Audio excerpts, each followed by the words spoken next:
For my oceanography field trip, I visited Tarpon Bay, a mangrove forest and estuary located in Sanibel, Florida.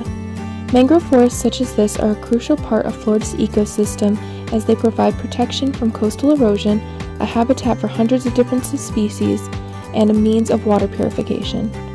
My friends and I set out on an immersive kayak tour to understand exactly what makes this particular ecosystem so unique. Approximately 70% of Florida's marine wildlife starts its life cycle within the mangrove ecosystem, including various herons and an abundance of fish like tarpon, which is what gives Tarpon Bay its name.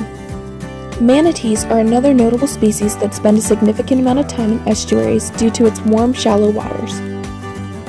Of the 3 species of mangroves that are native to Florida, one of the most abundant is the red mangrove, which grows on the edge of the shoreline.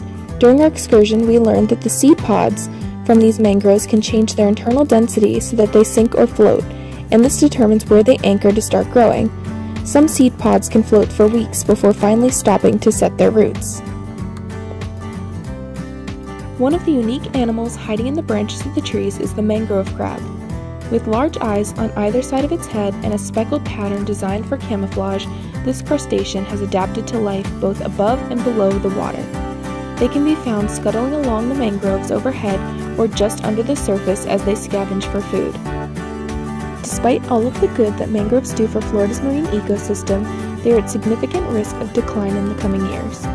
Over the past century alone, 44% of the Tampa Bay's mangroves have disappeared due to changes to the environment caused primarily by humans. This means that similar areas, just like our local Tarpon Bay, may soon experience a decrease in mangrove populations.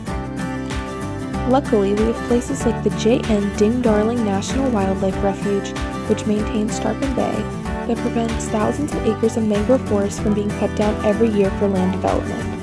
Thanks to tours offered by staff at the refuge, anyone is welcome to learn more about how and why we need to protect our mangrove tree forests. For every purchase made at Tarpon Bay, a part of the sale is contributed back to the refuge so that it will remain a natural wonder we can enjoy for future generations.